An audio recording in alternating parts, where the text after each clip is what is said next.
What's up YouTube? My name's Quickie, welcome back to the channel. I'm making a thing, look. I'm making a thing. It's for the doohickey over the rotary table on the mill.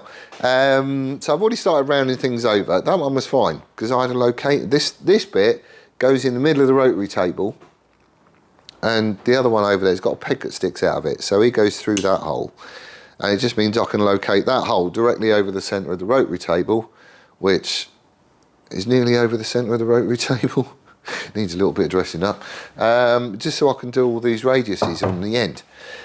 Trouble is I have to keep remaking these because all the holes I seem to be choosing is different sizes. So I'm making this, we're going to bore the middle out and put a shoulder to it and a hole in the bottom so a screw can go in and clamp it all together, and that way I can just make different pegs that all fit into the same holder, so I know that this is accurate. I mean, like you put it in and it pops out because it's compressing the air underneath it as you do. So it's a really, really, really good fit. I wish I'd have done the hole before I took it out the lathe, because now I've got to clock it in again and get it all concentric. But you get the gist, that's what I'm doing. So I'm making this just so I can finish that off and make it as nice and neat as I possibly can do. But that is getting done. I'll have that peg thing finished before I leave today, and then tomorrow it's literally just a case of rounding stuff over, taking out all the machine marks and dressing it up and making it look nice, and then we can stick it all together and get it on the bike, which will be cool. So this weekend, well actually there's a couple of things I need to do. Let me show you. Right, so down here, this is where the chain run comes in, which obviously I've had to notch it out, but I want to notch this one out a bit more. Basically, it was all looking fine and cushy when you're putting straight edges and everything else on, but once you put a real chain on, it's running quite close here to this shoulder, so I just want to sort of lengthen this up here. It's not a big job, but it needs doing before we give it hell on a dyno. So that's going to be the next little job. It's an easy one to do, really. It shouldn't take very long at all. But I want to do it now just because the swing arm's out the way and I've got access to it, in essence. No other reason than that. So once we get the foot pegs on, then I can have a stab at this exhaust. So, exhaust. I've been trying to find reference material and stuff. And that exhaust that I made, I love the look of it. I really, really do. But it is going to be a noisy one, I think. Is a fair way to put it. It's going to be noisy. So I've been looking around for options on end cans if I have to run something a bit more conventional, but it's got to suit the bike. And I was looking for those, you know, like the GP pie cut sort of style exhausts. You can get one. I've been looking around for some. Some of them are like 700 quid. I'm not paying that for just an exhaust can. However, I have found one that is cheaper, which actually looks really, really, really good. It's got like a removable DB killer and all that sort of stuff, but I do like it, and I think it would really suit the bike. So I'm probably going to end up getting one, I think. I'm going to run both of them. If I don't use it on this bike, I'll be able to use it on something else. It's just that one, let me show you.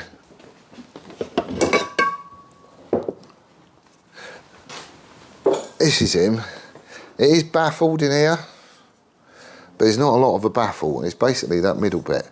So it is quite skinny, which pretty much, I'm not saying it's just like a straight through, but it's not far off.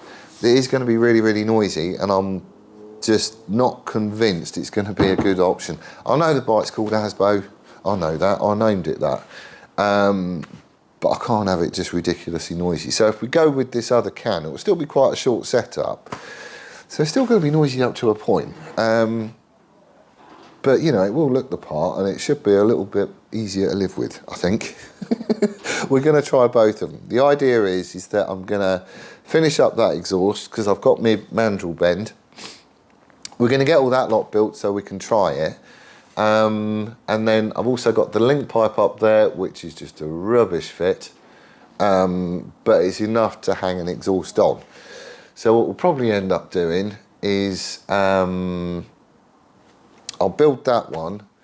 I'm just going to stick the wish can on it as it is with the link pipe as it is, and we'll just see what happens to the power and also the noise and everything else. And if that option, as far as performance and noise go, is a better option than that one, then that's what we'll be going with, a more conventional setup. It ain't going to be that one. That's probably going to go on the S-Rad if it fits, and I don't like the look of it. So we'll be going with this GP sort of looking thing. I'm not going to buy it until I know I'm not going to use that one. Just because I don't want to waste any money, basically. But I will get a picture of the can and show it to you if I haven't already done so. So you can see the sort of thing that I'm looking at, because I reckon it will go with this a treat. What else was there? Oh, Speedo. The great Speedo debate.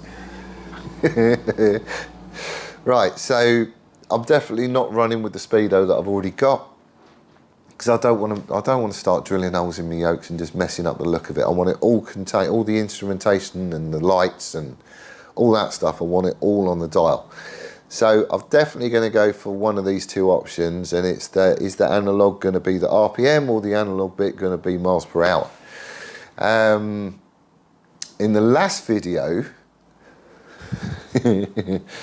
I made a couple of points, and then I said, you know, just have a good think about it, because once it's done, it's done. I'm not changing it. If you win it and you want to change it, that's on you. I'm not doing it. I'll just go with whatever the majority says. So anyway, people have had a rethink, and they're now chipping in, and I'm getting messages left, right, and Chelsea. And literally, there is what I counted them up last night. There is one person difference, so it's literally a 50-50 split now. You know, is it going to be the little numbers on the Speedo? Is that going to read RPM or miles per hour? And what is the needle going to do? So it basically comes down to my decision in the end, because I'm doing it and I've got to order it. But I do want to have it on the bike and all wired in before we razz it up on the dyno, because that's got an oil warning light and various other bits and pieces on it. So what we're going to do? Well, and it doesn't matter what I say at this point, half of you is going to be screaming at the telly and half of you is going to be like that. What we're going to do, because it is a road bike, is the analog bit is going to be miles per hour. There you go. Arthur, no, you can't do that. Well, I can.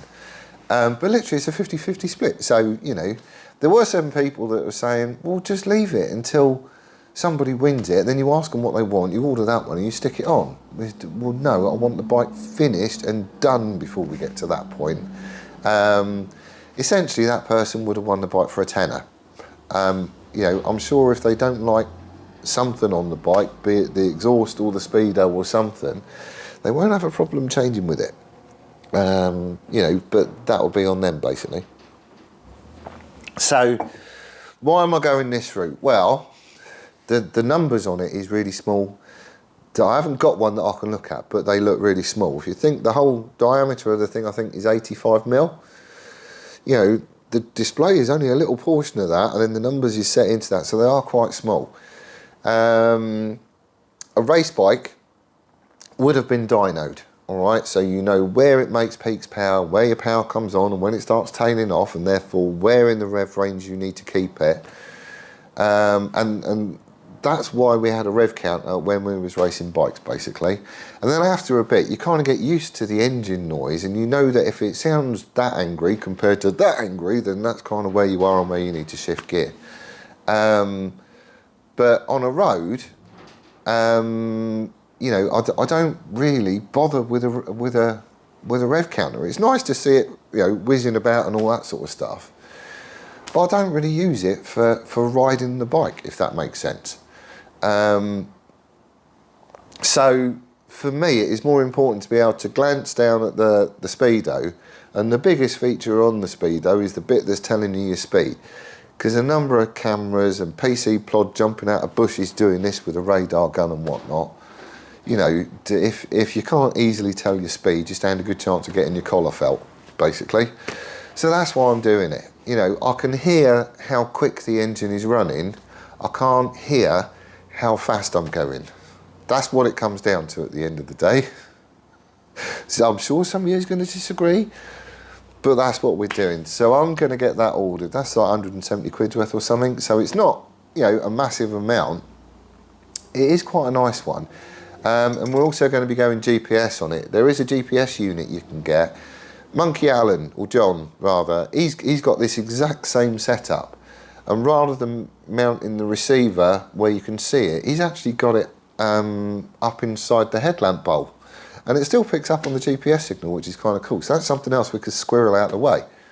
But that's the setup I think I'm going to be running. I think. Yes, it is. Right, so plans is going, I'm trying to think like a few steps ahead. So once we've got that lot done, the next thing is going to be carbs, I think. I'm trying to get big chunks done. So the carbs, we've already got the stationary Dynajet kit, which was put together special for us, and we've also got the pod filters. So there's no reason. And I've also got the throttle assembly and all that stuff as well. So there's no real reason why we can't just start shoving all that lot on. The carbs, it will need to be modified. There are holes that need drilling, jets that need changing, all that other stuff. So they're going to be coming apart and going through the ultrasonic and making sure that everything is squeaky clean. As far as the outside, I'm not going to worry about printing them up just yet. I've got an idea for that, but you'll have to wait and see. But I'm going to cover it just as it's one video because, you know, if you stick pod filters on a Bandit 600, normally it just runs like a complete dog. However, Dynajet reckon this kit is going to work and work well. So that's what we're going to do. It's just going to be its own separate standalone video so you can see how we modify it, what gets changed, how it all gets assembled, you know, all that sort of stuff. We'll get the work done, shove it all on, shove a throttle on it and the pod filters, and you know, we'll have to wait and see how it performs until we stick it on a dyno. It's going to be quite interesting actually because Crispy's quite good at explaining what is going on with the dyno at the different parts of the curve and what's influencing, you know, the power and all that stuff and how you can affect it and how you can change it and what to try, and he's dead good with stuff like that. So I'm hoping we'll get a bit of an insight out of him. And it, you know, it might help someone who's looking to do the same sort of stuff. So they is probably going to be the next job. So what else we've got going on? Man flu. Man flu is so much better than it was. I'm still bunged up and everything else, don't get me wrong, but I don't feel like poo anymore, which is a good thing. Sam, on the other hand, she is still suffering the after effects of COVID, like properly suffering. She coughs up a lung every day, and you know, it's not a spectator sport, let's be honest. But yeah, so she's still under the doctor for all that lot. She is getting better, but it's taking ages to get better. So, you know, bless her, she's struggling on, she's working through it, and you know, she'll soldier on, she always does. There's other stuff going on that I really can't say too much about at the minute. It's nothing to do with the bike or anything else, but as you know, I've got my own little business and stuff in here. There might be a few changes coming. If there is, I'll let you know. I still need to get my head around a few bits and pieces, but there's a few little tweaks and stuff that is needed, I think, just because reasons. But as we get to it, I will tell you, because ultimately this workshop is based on that business. The other thing is work. There might be some changes happening there as well. Might be, I don't know. I need to go and have a conversation with a fella today, but we'll see what is going on.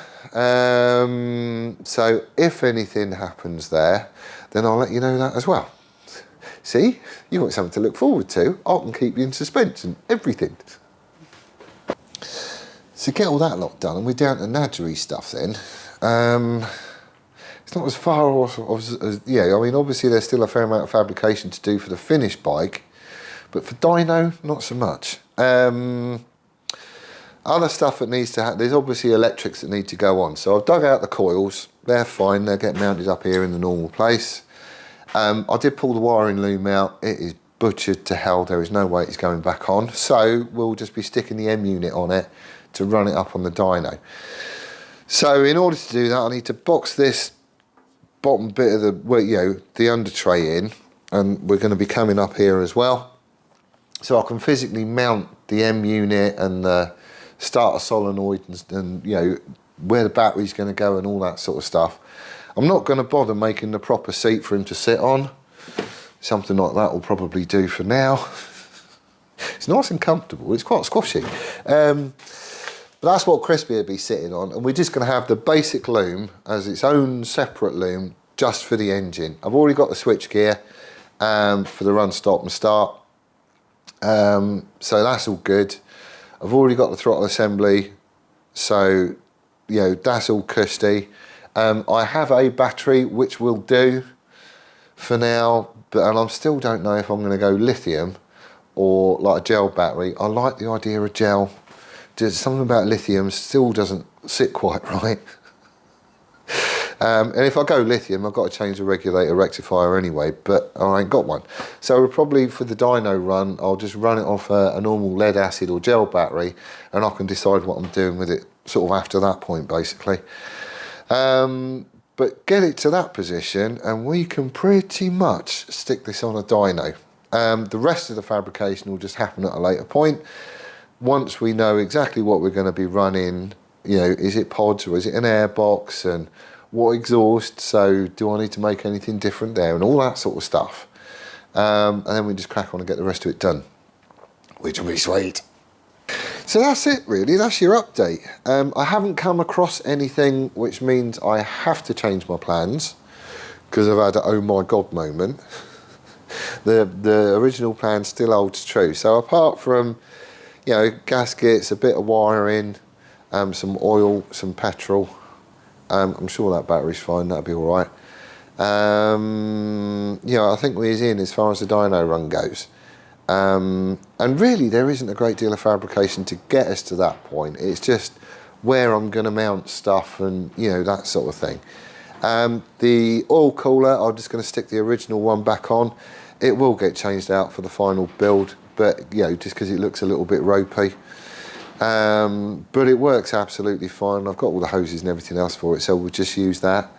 The engine, I don't really need to do anything with, you know, apart from top it up with oil and whatnot. All the plugs and the valve gaps and all that was all sorted. It had minimal miles on it, and it's basically the engine's been sealed. So we should be able to turn it over and everything is absolutely fine. Certainly good enough for a dyno, but obviously before the bike gets its new owner, all that lot is getting split down to its undies basically, and everything's getting sorted out. So, you know, we should be gold, we should be good. I can't think of anything that I'm sort of missing at this point really. We just need to prove that the pod filters and the Dynojet kit works, decide what we're doing with exhaust, either noisy boy or a more conventional one, and get the conventional one here so I can fit all that up if that's the route we're going to go. But all that happens after a dyno run anyway, so, you know, we's in. So there you go, the original plan's a good one. So I am just waiting on something to come out going, oh, you didn't think about this one, did you? What are you going to do now? I haven't had anything yet. But I am just waiting on something like that to happen. But no, the plan's a good one, so we're just cracking on with it. I think it's all sound. And it's cool, because the more that kind of gets decided and the more that goes on the bike and the more decisions get made and all that sort of stuff, you can really sort of see it taking shape. I think it's going to be a killer bike when it's done. It's going to look mint. Really, really good. So yeah, hopefully whoever gets it is going to be chuffed to bits. So anyway, today's Thursday, like I said. I need to get all this lot done. Tomorrow I'm back in again. So I'm hoping to get the rear sets just finished and if possible stuck on the bike, which will be sweet. That'll be the last video on that little lot. And also want to get a jump on getting that frame notched out as well. So that'll probably be all the next video. So we're good to start on the exhaust. I've got everything I need for the exhaust. I think I need to have a think about what I'm going to do with that link pipe on the wish can, just so I can run, you know, I can just unbolt one and stick the other one on, and we can do a back-to-back comparison. So there's probably a couple of little changes that need to be made, but nothing major. And then we can just crack on and get all that lot sorted, which will be sweet. which would be very sweet. But anyway, thank you ever so much for everyone who's chipping in on this build and supporting it. I think whoever does end up with it is going to be really pleased with the bike, because I can really see it sort of coming together and taking shape and stuff now. The more bits that go on, the more I can just sort of see it taking shape. It's going to be brilliant. It's going to be really, really cool.